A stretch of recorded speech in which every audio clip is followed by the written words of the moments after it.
Over the last decade, Xbox has been slowly but surely buying up some of the major development talent from across the world. From Activision and Bethesda to smaller developers like Ninja Theory, Double Fine and Compulsion Games. And these are the three I want to focus on today. Rumours have been circulating that layoffs across all of these smaller studios are currently taking place, with the move to close one of them, which is looking like, at the moment, Compulsion Games. But before we get any further, let's just establish that these studios are known for making some great artistic games that are to some degree cult classics, but they were never gonna break any form of sales record, as much as I will tell everyone to play Day of the Tentacle. It's peak and you just need to accept that, okay? But these games don't necessarily speak to everyone. Of these three studios, only one actually has an announced game currently in development, and that's Ninja Theory, with a follow-up to Senua Hellblade 2, just titled Senua. And the situation is kind of made worse because they only announced that game a matter of weeks ago. Xbox, you have Microsoft backing you. We know where the money is buried, so come on, grab a shovel. To be fair, Ninja Theory may well have done this to tactically help inspire backing from another publisher who's prepared to take some risk, even if it's a short-term deal. Double Fine also likely has something up their sleeve, and they have faced lots of issues with publishers before, so they know how to keep morale up, even when everything is falling apart. Although Compulsion likely is in the early phases of a game after South of Midnight, and Xbox just letting them go before they can get past that initial pitching stage. And that could be because Xbox just didn't take a liking to any of the pitches, which could be on the money considering the direction change for the Xbox brand that's currently ongoing. Now, while all of these developers have a ranged and deep back catalogue as well as some amazing talent at the helm, Xbox has decided that they no longer want that, and Compulsion is currently at the forefront of the fight for its own existence, as Xbox has currently marked them for a complete closure. Now, the other two are also facing some significant layoffs. This has to be a first for this level of video game development. 3 separate studios are all in active negotiation to spin off and regain their independence. Now, from time to time, a studio does try this. Bungie did it, for example, before eventually being acquired by Sony. So, it lasted about a good 10 years or so, But 3 studios all from the same publisher in the same month? That's got to be new ground, especially if they all manage to spin off. But the real question we have is, what does this mean in the long term for not just our studios here, but Xbox? Now, it would likely mean that these teams would still have to slim down, as Xbox has, in theory, been covering the cost of wages, office space for nearly 7 years. And with no solid financial future or publishing deals, then they'll be taking a significant financial risk. But longer term, these negotiations are likely about how much money do Xbox want from them for their independence, how are the studios going to find said money, and then finally, and probably the most important aspect here, who ends up with the IPs. Now, one of the major factors when it comes to a decision to try and sell off a studio or not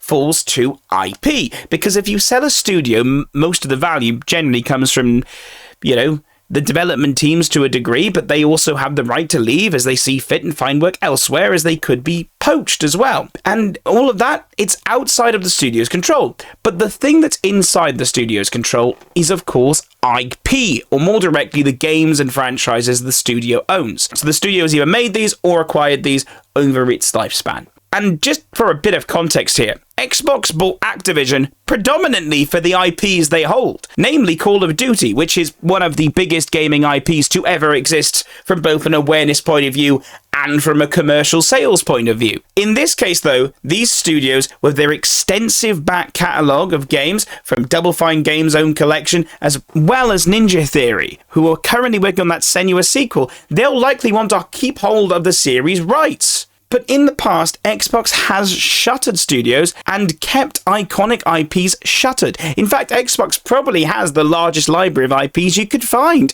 and a good 90% of them will be dormant. A large percentage of those will be from studios you either vaguely remember from 20 years ago, or you've never even heard of at all. IPs are where the value is. So all of these studios will be negotiating to keep, at the very least, some of them, and potentially a deal to slowly buy themselves out or take only certain IPs. with a first look deal to Xbox for X amount of years, or in worst case, a deal to use their IP if they go on Xbox consoles exclusively. Now, whether these studios are actually able to spin off successfully or not, it's yet to be seen. But regardless, there is significant damage done. With layoffs and closures incoming, Xbox Studios will lose about a third of its individual studios, although this number doesn't take into account the studios under the Bethesda and Activision labels, both of which currently have a little more autonomy. Although, they're coming for you, Mr. Howard. You're confident in that Elder Scrolls 6? Really? It's hard to talk about Xbox without mentioning Game Pass. And as a concept, it lived and died by the amount of games it had available to it on its storefront. With less developers, there'll be a reduction of exclusive titles and likely a further cost as they'll be spending more money to license the use of certain games or for more second-party development deals. While, yes, it means Xbox has a bit more freedom to pick and choose more readily on who they're going to support financially, it is overall a considerably less risky approach, but doesn't necessarily support the growth of a studio. Now, this kind of feels on brand with the moves Asher Swarmer has been making, dialing in the company once again, stoking up the console wars and bringing back true exclusives. I still have my skepticism on the budget implications Game Pass has on game studios, but it seems to be making a more direct attempt to follow Sony's lead and focus on more blockbuster game experiences, with less focus on direct day one on Game Pass games. And look, blockbuster games are fun, but they should still only be a part of a diverse library of games, and Xbox has had a long tradition of being considered a Halo and Forza machine. Two excellent games in their respective genres, and they have been moving away from that to try and diversify. They do also have Gears of War, which has been long dormant and finally coming back, and that's been another key pillar in a different genre. But moving away from some of these smaller genres that, while may not call out to that casual gamer, they do have very vocal fan bases, and they could see audiences further remove themselves from the Xbox brand, as Sony has had similar issues with complaints lobbied at them for their games feeling too samey. Despite the fact that it was Xbox themselves who probably did set these studios up particularly for failure. Regardless of whether the usual flow of these studios fitted in with it or not, they were instructed to focus on games that worked well on Game Pass and potentially were award bait, which all three of these studios would have excelled at, and now are likely being thrown to the dogs due to a lack of sales, a fact that was always going to be apparent because who would buy these games if they were on Game Pass? They're shorter titles. And maybe this is why they were pushing for that multi-platform approach to cover the sales that couldn't be made because of Game Pass. And with a walk back of this approach now, due to the change of leadership, the studios no longer have that place in Xbox's future. And this might be the side effect of game development time, as well as that change in leadership from Xbox. Look, this isn't the first time that Ninja Theory particularly has had several runs in with closure. In fact, Ninja Theory came close all the way back in the early 2000s, and they were bailed out with Sony with Heavenly Sword, which didn't entirely help them, but it kept them going. The whole situation here is made doubly painful as one of the major reasons Ninja Theory agreed to an acquisition is so that they could focus on smaller, riskier titles and avoid the rat run of the AAA machine, which in fact was a similar situation to Double Fine found themselves in. And yes, they did also have several games under their own publishing umbrella. They often found themselves struggling to get publishing deals for some of their own titles. And I guess they hoped the Game Pass would be the answer for some of their wackier titles that maybe had aesthetics that put people off, or people didn't trust to pay the full price. And honestly, Psychonauts 2, it got a massive promotional push from Xbox with Game Pass at the end. In fact, I didn't realize how long the gap had been from Psychonauts 1 to Psychonauts 2 until I was making this video. So it must have had some kind of positive effect on them, at least in the short term. But the fact both of these studios had similar reasons to being acquired, they now must be feeling significantly betrayed.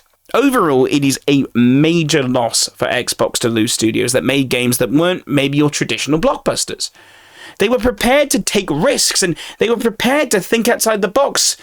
But considering how Tango Gameworks were treated just a few short years ago, is it a surprise to anyone that they're moving away from these kind of studios? No. But I hope all of these studios are able to spin off and still create wonderful games for the audiences that love the more quirky environments and gameplay styles. Well, let me know your thoughts about Xbox and the current layoffs down below, and if you do think they will be able to spin off at all. And of course, please remember to like and subscribe and follow me over on Twitch at twitch.tv/the_untitledgamer. I am live there 4 times a week, Monday, Wednesday, Friday, and Sunday. But for now, bye!